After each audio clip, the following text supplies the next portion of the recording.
Gênesis 46, versículo 28, eu vou ler até ao 41. E diz assim, eu vou ler até o 31, me perdoa, tá? Gênesis capítulo 46, versículo 28, vou ler até o 31. Jacó enviou Judá diante da tua face a José, para o encaminhar a Gozém, e chegaram à terra de Gozém. Então José aprontou o seu carro e subiu ao encontro de Israel, seu pai, e a Gozém, e mostrou-se-lhes,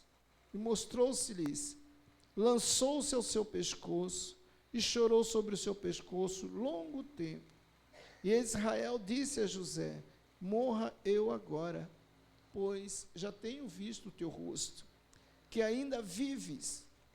Depois disse José a seus irmãos e à casa de seu pai: eu subirei e anunciarei a Faraó, e lhe direi: meus irmãos e a casa de meu pai, que estava na terra de Canaã, vieram a mim. Amém? Pai querido, aqui está a tua palavra que edifica, a tua palavra que consola e que exorta. E eu te peço, Pai, que essa palavra venha ser como uma flecha, venha atingir o alvo que é o nosso coração. E que através dessa palavra, Senhor, nós possamos entender o teu propósito e o teu chamado em nossas vidas. Por isso eu te peço, para a glória do nome do Senhor Jesus, glorifica agora o teu nome santo através dessa palavra que nós consagramos a ti. Amém e amém. Glória a Deus. Pode ser. Eu quero falar nessa noite sobre Deus restaura a família. Só Deus restaura a família, mais ninguém. Então, aqui nós vemos um exemplo de como Deus trabalha no meio da família. Como Deus trabalha. Jacó, ele tinha 12 filhos e uma filha, mulher. 12 homens e uma filha mulher. Ele tinha 4 mulheres, 2 esposas casadas oficialmente, Raquel e Leia, e também tinha as 2 servas, uma da Raquel e uma da Leia. E com cada uma dessas mulheres ele teve filho, porque ali já havia uma disputa entre Raquel e Leia. Uma disputa, quem vai ter mais filho para agradar a Jacó. Ali já havia uma confusão naquela família, né? Quando o cara fica com 2 mulheres, não vai ter confusão? Vai ter confusão, vai ter briga, vai ter disputa, enfim. Então estava vendo aquela confusão. E quando os filhos cresceram, aí que a situação ficou mais agravante ainda. O inimigo já tinha brecha, já tinha como entrar naquela família, porque Jacó casou com 2 mulheres, aquelas mulheres decidiram cada um dar a sua serva para Jacó, para fazer produção, para ter filho, porque as 2 estavam disputando quem tinha mais filhos. Então já havia uma brecha. Então quando os filhos nasceram, o inimigo tomou posse, e quando eles cresceram, o inimigo continuou trabalhando. Então o inimigo colocou no meio daquela família as intrigas, inveja, mentiras, contenda. Então a família de Jacó era uma família destruída. Destruída, o inimigo trabalhava ali para destruir. Porque a Bíblia diz que ele veio para roubar, matar e destruir. Esse é o objetivo dele. Destruir quem? Destruir as famílias, destruir os lares, destruir os casamentos, os relacionamentos. E a coisa mais horrível que tem é um pai e uma mãe brigar.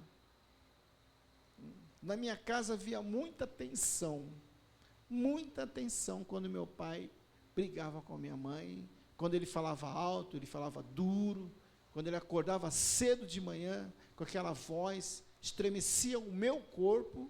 Estou falando da minha pessoa, não posso falar pelos sentimentos dos outros irmãos, mas falo do meu sentimento. Eu tremia, eu tinha medo. Então, o quanto é horrível isso. Então, imagine 12 filhos, e um disputando com o outro o coração do pai, o lugar do pai, a preferência do pai. Então havia aquela guerra, né, no meio daquela família, e o inimigo estava muito feliz, porque era filhos de mães diferentes, filho de mães diferentes, de um só pai, mas as mães eram diferentes. Então vai haver isso mesmo. O inimigo falou: pai, vou trabalhar, vou destruir. Então, né, o que eles fizeram? O inimigo fez com que os irmãos odiassem a José, e tinha inveja de José, porque o inimigo cegou a mente deles, que quando eles não suportavam olhar para José, porque eles achavam que Jacó gostava só de José, mais de José, ou de repente Jacó dava preferência a José. Então aquilo foi crescendo, ao ponto de um certo dia, Jacó mandar o seu filho e ver como que estavam os seus irmãos, e quando José foi ver, eles já armaram um laço. O inimigo já manipulou a mente de todo mundo ali, porque ele é manipulador, e ele distorce as palavras, e ele conseguiu influenciar os 11 irmãos. Opa, lá vem aquele sonhador, lá vem aquele cara lá que está roubando, tirando a preferência nossa, vamos acabar com isso. Agora chegou a hora de a gente acertar as contas com ele. Nosso pai não está aqui, não tem ninguém vendo, né? Só o inferno, só o diabo, e Deus também estava vendo, mas não tem ninguém por perto. Vamos matar ele, né? Aí o irmão mais velho lá, o Rubens, falou: não vou matar ele não, vamos jogar ele na cova. Então vamos jogar ele na cova, jogar ele numa cova. Tudo era um plano diabólico para acabar, para tentar calar, para tentar finalizar aquela família, porque o diabo queria acabar com o projeto de Deus. Amém? Porque Deus tem projeto no meio da família. Por mais problemática que ela seja, Deus tem um projeto.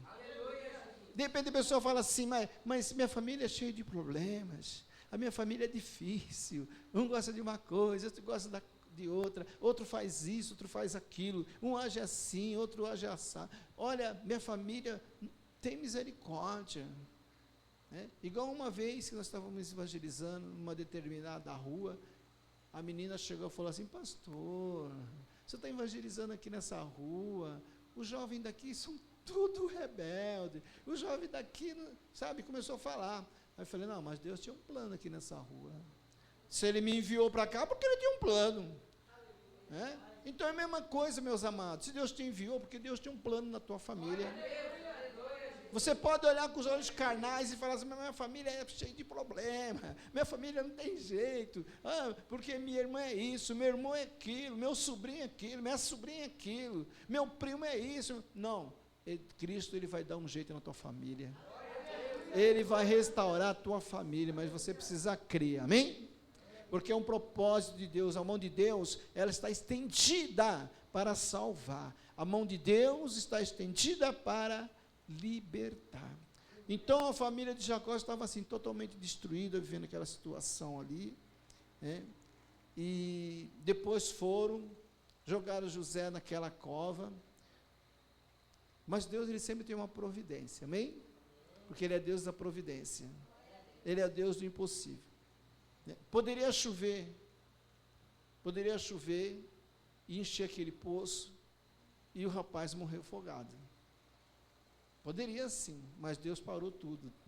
Ele para o tempo para te abençoar. Deus para, Ele parou o sol lá, parou o sol para Deus dar vitória a José. Não vai parar para você, Josué quer dizer, não vai parar para você? Vai, porque Deus é o mesmo Deus de ontem, hoje e eternamente. Deus é um Deus imutável, Ele não muda o propósito dEle para com os moradores dessa terra dos viventes. Então, Deus não permitiu, mas Deus preparou uma caravana de midianitas que ia para o Egito. Aí Deus começou a agir ali, camufladamente também, estrategicamente. Vamos vender eles lá vamos vender José então, já que não podemos matar, vamos vender ele lá para o Egito, vamos tirar ele da nossa frente, do nosso caminho. A gente pega a roupa dele, mata um cabrito aí, e vamos sujar tudo de sangue, depois levar para o nosso pai e falar que uma besta fera, né, um animal selvagem aí, uma fera aí comeu, matou ele. Só achamos só a roupa dele. Estrategicamente estava certo. Essa é a ideia deles, né, dos homens. Para eles, era uma estratégia que estava certa. Mas Deus tinha os projetos dele. Amém? Então, pegaram e fizeram isso, venderam José por 30 moedas de prata. E ele foi com aquela caravana. Para eles estava tudo terminado, tudo dedicado. Mas Deus tinha um grande plano lá na frente para José.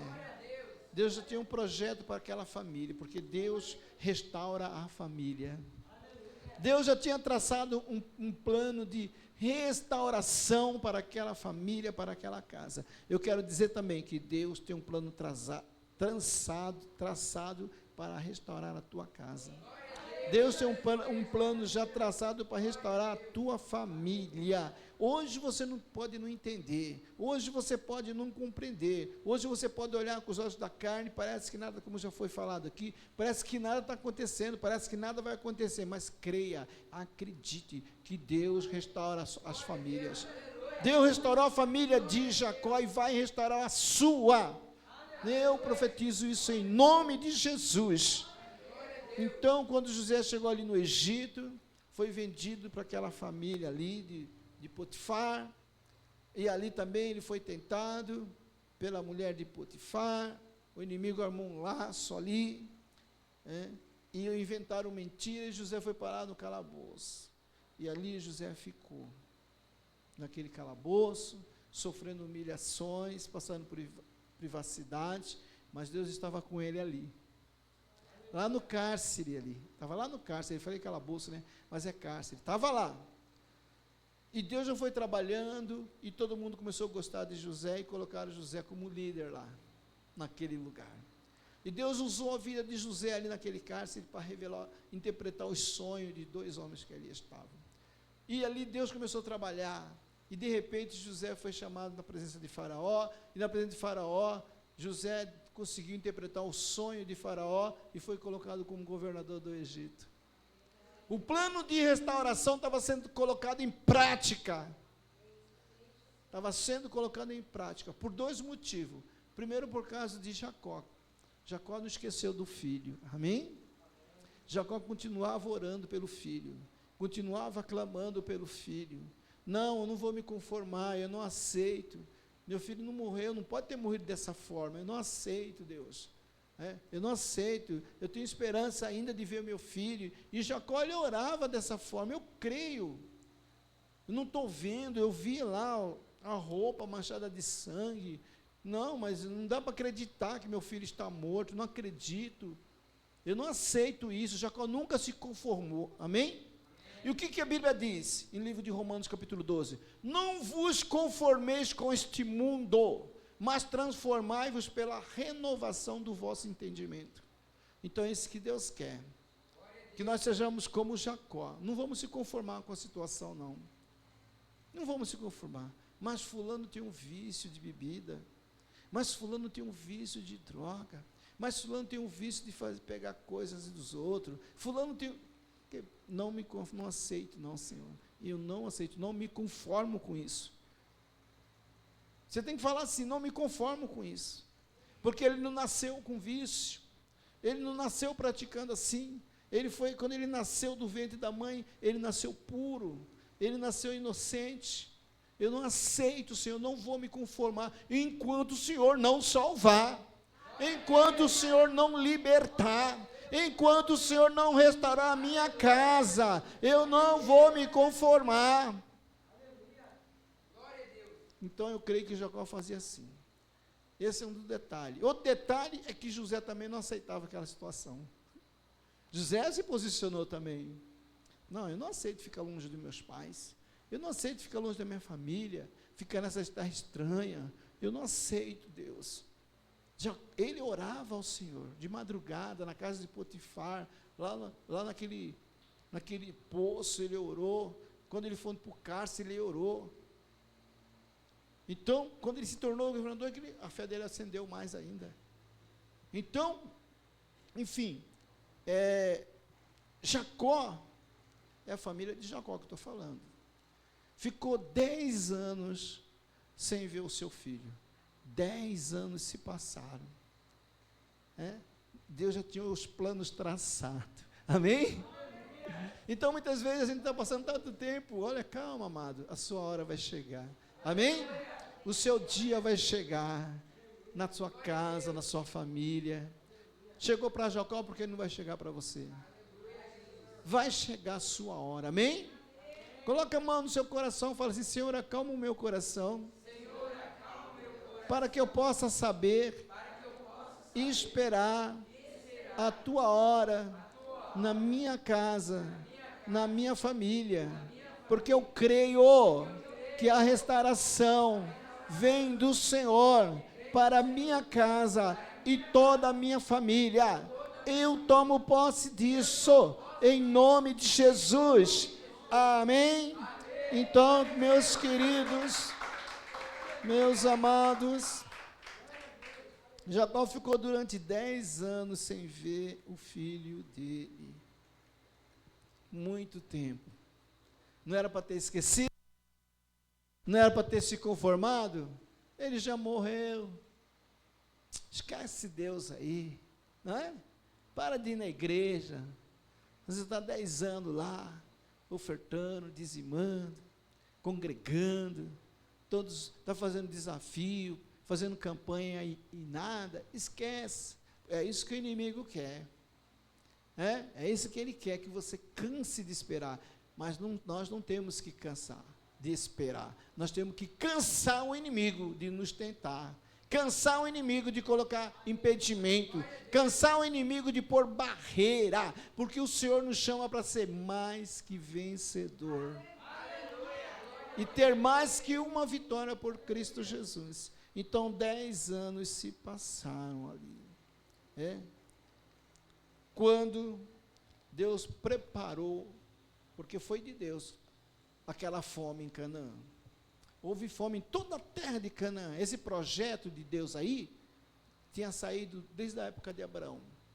Porque Deus falou para Abraão: Abraão, a terra onde você está é dos seus descendentes. A terra que você está deitado, dormindo, que é Canaã, é de seus descendentes. Mas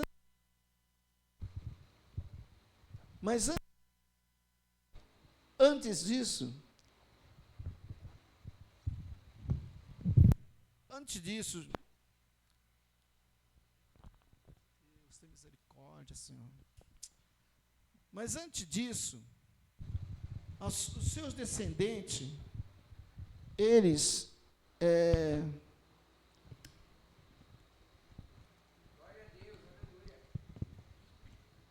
mas antes disso, os seus descendentes, eles vão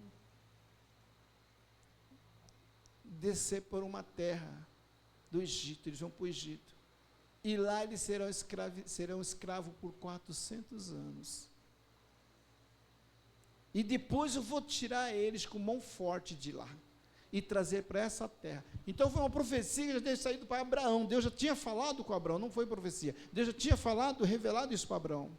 Só que Abraão, ele não falou para Isaac, e Isaac não falou para Jacó, e Jacó não falou para os seus 12 filhos. Ficou para Abraão. Amém? Isso também é assim, irmãos. Quando você recebe uma profecia, às vezes você tem que distribuir ela na sua casa. Às vezes você tem que falar. Deus vai, como meu pai fez. Rapaz, você tem um chamado de pastor. Você vai ser pastor. Deus me falou. Eu fico consciente. Amém? Então, meus queridos, e estava se cumprindo ali. E Deus falou: eu vou tirar eles de lá. Vai ficar 400 anos, mas eu vou tirar eles de lá como um forte. Então já estava traçado o plano. Por isso que houve fome em Canaã. Houve grande fome, escassez de água. O negócio foi complicado. E eles não tinham onde comprar comida. O único lugar que tinha comida era onde? No Egito. E quem que estocou, quem comandou aquele grande estoque foi José. Quem que estava na frente daquele trabalho era o governador José. E de repente não aparece, Jacó fala, vai lá no Egito. Ah, lá tem, pode descer lá. Jacó falou para os filhos foram. Chegando lá, eles não sabiam que era José. Mas José que atendeu eles, porque fazia tudo parte do plano de Deus, amém? Um plano de restauração. Ninguém sabia, ninguém sabe, eu não sei, você não sabe, ninguém sabe como que Deus vai trabalhar para restaurar a nossa casa. Você sabe? Quem sabe conta para mim, porque eu não sei. Eu não sei, mas uma coisa eu sei, que Ele vai restaurar. Uma coisa eu sei, que Ele vai fazer uma grande transformação. Uma coisa eu sei, que Ele vai fazer um grande mover no meio da nossa casa, da nossa família.